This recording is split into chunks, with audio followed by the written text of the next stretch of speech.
It's the end of the month, and that means it's time to count up how many $1 bills I've managed not to spend in January. I'll then stuff them into a savings challenge and put that toward Christmas. Ready? Here we go.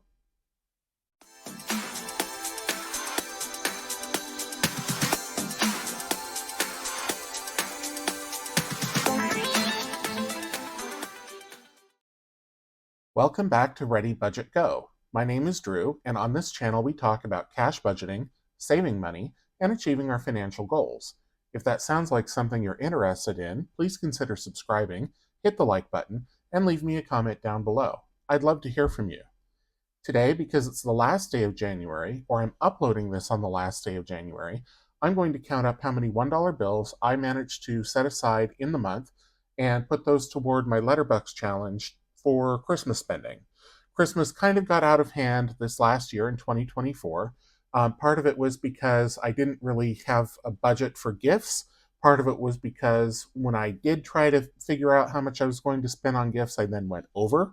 Part of it was shipping costs, but the biggest part of it was I had a couple of emergencies that ate up some of the gift money, and then I bought gifts anyway. So um, this year, I'm hoping that won't happen. I'm hoping that, well, I know that I will have at least been doing, putting more money into my liquid savings.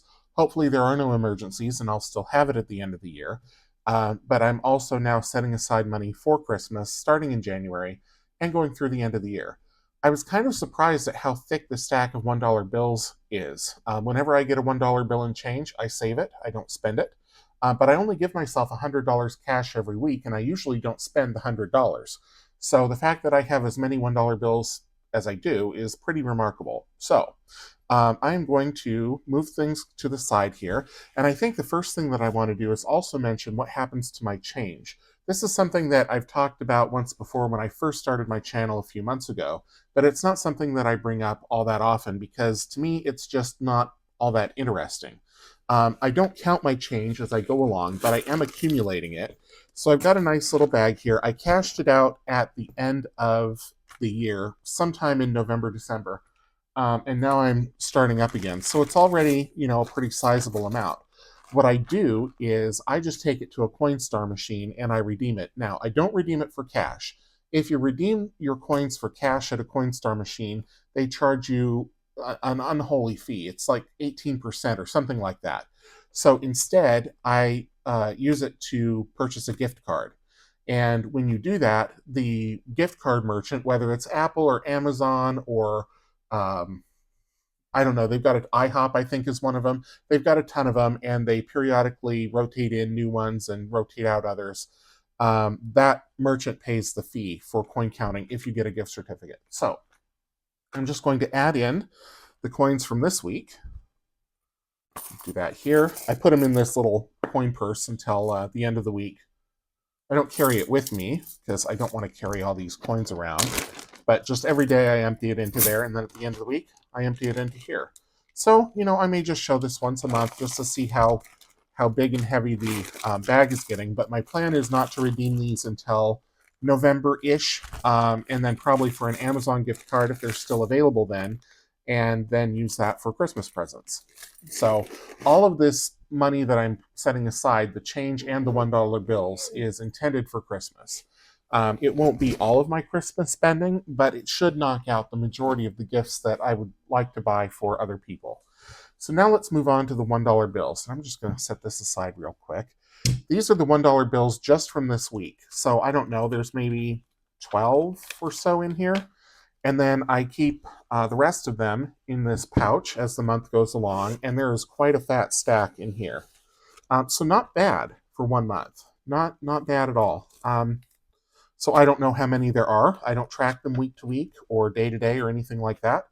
Um, but I'll count them, I think, and then I will also separate them into piles according to the letter that's on them. So every $1 and $2 bill in the United States has a letter here. It used to be on all of our currency, but when the 5s, 10s, 20s, 50s, and 100s were redesigned, they replaced this with the Federal Reserve, just the seal. But the 1s and 2s still have the letter on it. People say it's where they're printed. That's not true. The Bureau of Engraving and Printing, which is responsible for printing our currency, has two facilities that do it. One is in Washington, D.C., the other is in Fort Worth, Texas. You can tell which one it came from if it has a little FW down here. This one does not. So this was printed in Washington. This one does not. This one does. So see here, down here, if I can get it close enough, there's this tiny little FW next to the one, and that means it was printed in Fort Worth. All of them will say Washington, D.C., but if it has an FW here, it was printed in Fort Worth. If it doesn't, then it was printed in Washington, D.C. So what the letter refers to, though, is the branch of the Federal Reserve System where the bills were distributed. There are 12 different branches within the Federal Reserve. They're mostly in the east, right? There's fewer and fewer, or they're farther between as you go west.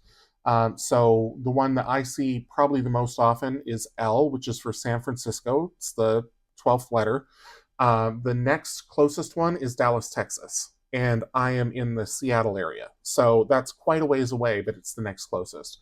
Versus you have one in Boston, one in New York, one in Philadelphia, one in Richmond, Virginia. Those are all fairly close together. And then as you get further and further west, they get further and further spread apart. So some bills are more common than others. The ones that are more common tend to be the ones that are obviously nearest to where you live. So again, for me, L, San Francisco, even though San Francisco is over 700 miles from here, it is the closest. Or the ones that produce the most, or not produce the most, but require the most currency. So B is a big one. B is New York. So I get a lot of B bills, even though I'm 3 time zones away from New York. So go figure, right?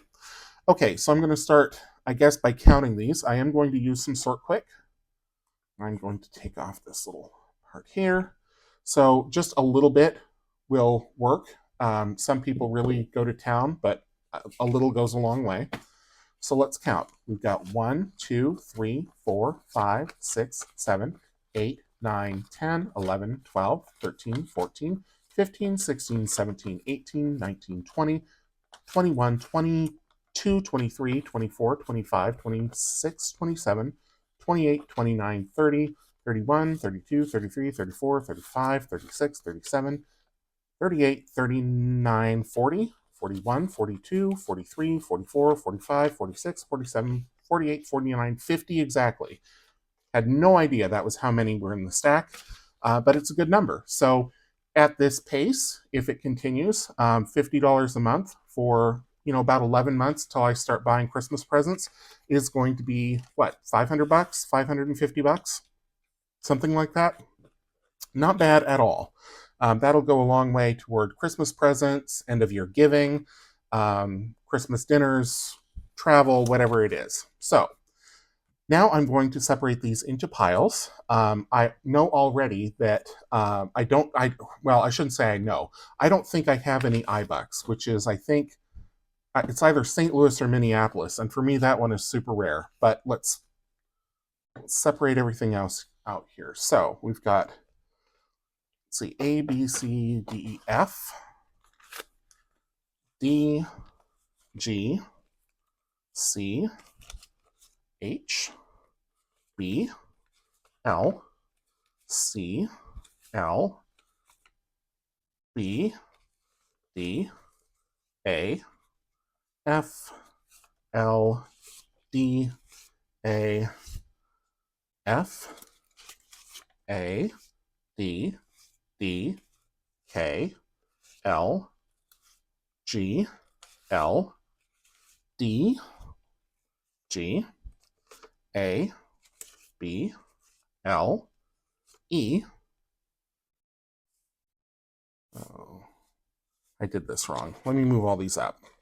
So we've got E, F, G, H. There we go. L, D, D, G, L, B, D, B, F, D, L, L, L, B, H, B, L, E, B, and F. Okay, so a lot of L's, a lot of B's, as I expected. There's also a fair number of D's, which is Cleveland, Ohio, and a few G's, which is Chicago. and the rest is kind of a mishmash. So I'm going to put these in order, reverse order. I also didn't get any J's. J's is Kansas City, and that is the third closest to me. So no J's and no I's this time. D, C, B, and A. So now I have sell trackers in my Etsy shop for this challenge, the Letterbucks challenge. I'm going to set this binder aside, and we'll start with this one. I'm going to put a weight over here to keep the book open, and we'll count how many A's we've got. Let's see, we've got 1, 2, 3, 4 A's. And so I'm going to take out this tracker, and I will color in 4 A's. And I think I'm just going to do everything in red this week. When I started this challenge previously, I was doing a different color for each letter, and I think this time I'm just going to do a different color each month, and we'll just keep it consistent. And that way, I'll see, which bills I got in which month. Now, these trackers have spaces for $25, or each letter is made up of 15 lines, so you can color one line and do 15, 30, 45, 60, 75, do it that way. So I'm just going to do it as one letter equals $1. And you can also put a different savings goal down here if you want. All of mine are going to the same place, so I'm not going to do that for these. I was doing it previously, but I won't this time. Also, to save on time, I'm just going to mark a few. I'm not going to color it in all the way. Unless we've only got one of something, then I might just do that. And I'll come in and color these off camera, just so you don't have to sit and watch me color, because I'm not that fantastic at it to begin with. So 4 A-bucks, and we will dry that real quick. And I actually have this handy dandy flat surface that I intended to use and then went and didn't use it. So I will bring that over here. Okay. And a couple magnets. All right, so now it's the B-bucks. We've got 1, 2, 3, 4, 5, 6, 7, 8 B-bucks. So twice as many B's as A's. A is Boston, B is New York. And again, not where they're printed, where they're distributed. So we'll just hold this in place best we can. And I've got 8 of these. So 1, 2, 3, 4, 5, 6, 7, 8. Okay. Into the B envelope. I don't, I did make these envelopes. I could make them if someone really wanted to. There's a lot of weeding involved. I did this on a Cricut with a font that I purchased, so it takes quite a while to do them. But if somebody was really interested in them, I would. It's just going to be a lead time and probably pretty costly, just because of materials and time and things like that. Okay, so we're on to the C-bucks now. And C-bucks, I think C is Philadelphia, but we'll see here. Yep, it's Philadelphia. 1, 2, 2 C's. Okay. So this will go quick.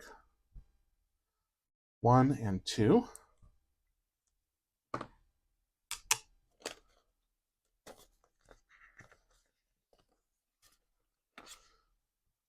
These challenges are printed on glossy stock paper, so I use an alcohol-based marker. I use a Sharpie. You can use dry erase, you can use wet erase. Just be mindful of you don't want them rubbing off. So be aware. If you do use alcohol marker and they don't come off, a trick that I recently learned is to put dry erase marker over it and then use alcohol to remove it. So I've yet to try that, but I am eager to see if that works when it comes time to do that. So let's do the D-bucks now. We've got 1, 2, 3, 4, 5, 6, 7, 8, 9, 10 D-bucks. Quite a few. D is Cleveland, Ohio. That's right. Okay. Stick this on here.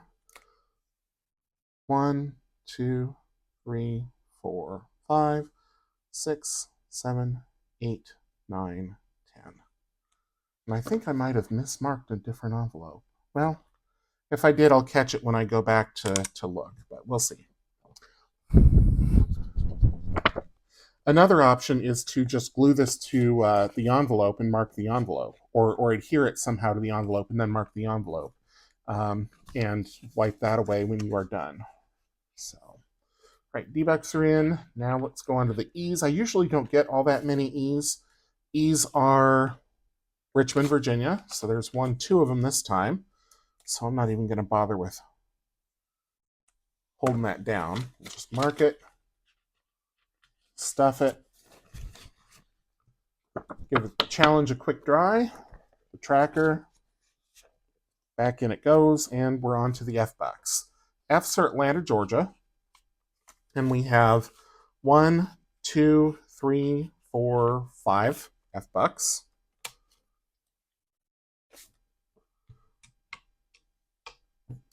You see quite a few F's because Atlanta is a big metro and it covers a lot of other big metros. I mean, it's pretty much the entire South until you get to about Louisiana, where you start picking up more Dallas K-Bucks, I think. All right, so F bucks going in. Tracker gets a shake. Blow the money everywhere. And that's it for this book. But I've got the other half in a different one, and I will bring that out here in just one moment. All right, book 2. So we're going with G's. G's are Chicago, Illinois. And I think I've got quite a few of them, but let's see here. 1, 2, 3, 4. Oh, just 4. Okay, so not too bad. Let's mark the tracker here. 4. 1, 2, 3, 4. See, even when I'm just doing a slight mark, I can't really stay in the lines. Into the G envelope. Move this over a little bit. Shake it to dry. In we go.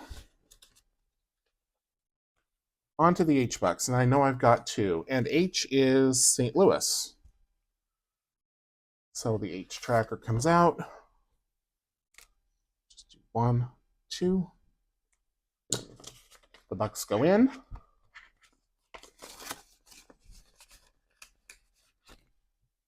Shaky, shaky.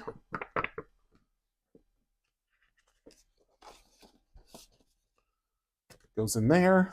And now we're on to, let's see, we don't have any I's, we don't have any J's. So let's do K. K is Dallas, Texas. And there's just 1. That's unusual for me. I usually get more K's. K's are, like I was saying earlier, usually the second most common for me, but that's okay. So dry it, and then we got a whole pile of L bucks here for the ultimate letter. We have 1, 2, 3, 4, 5, 6, 7, 8, 9, 10, 11, 12 L bucks. So quite a few. Get that on the tracker.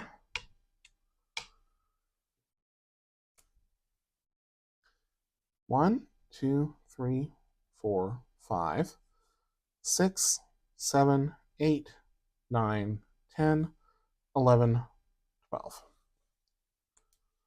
Okay, the bucks go in.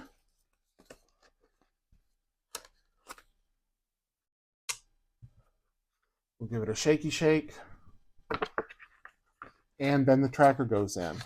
And that's all the Letterbucks for the month.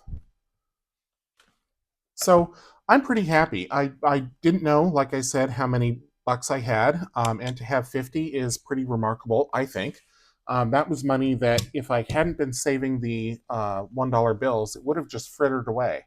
But instead, I managed to keep that money. I'm going to put it toward Christmas. I probably won't put it in a high yield savings account. I'll put it in a separate account. But my high yield savings account is really more of a vault. It's a 2-step process to bank money in there. And I do that on purpose because that's where my emergency fund lives. And I don't want it to be too easy to access and yet easy enough to get to in the event of an emergency, if that makes sense. So I will probably put these in the intermediate account where the interest rate isn't as high, but it'll be easy enough to access. Like if I find something and it's March for Christmas that I think is a perfect gift and there's enough money in there, then I'll buy it in March, I'll transfer in the money, and then I'll have that Christmas gift bought. So um, not maybe the most financially strategic thing to do as far as earning interest or investing or anything like that, but this is money that I don't plan to keep for the whole year. So I'm perfectly fine with keeping it a little bit more liquid and paying the interest rate penalty, so to speak, for that. So that's it for this month for the Letterbucks and for saving the change. I will be back tomorrow with the weekly, excuse me, the weekly cash update video. Normally, or the weekly budget update video, I should say, normally I would do that tonight. I'm recording this on Thursday night. But because tomorrow's the last day of the month, I also get a payday on that day, and it's my bonus paycheck. So lots of plans, lots of things to do for that, and I just want to make sure that I put that in there. And I think I'm going to close out January too.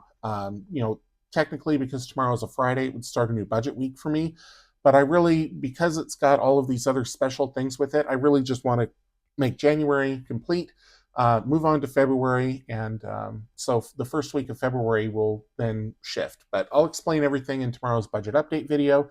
If you enjoyed this video, please give it a thumbs up, subscribe if you're new, leave me a comment down below. If you're interested in the Letterbucks trackers or placeholders, check out my Etsy shop. A link is in the description. And until I see you in the next one, take care.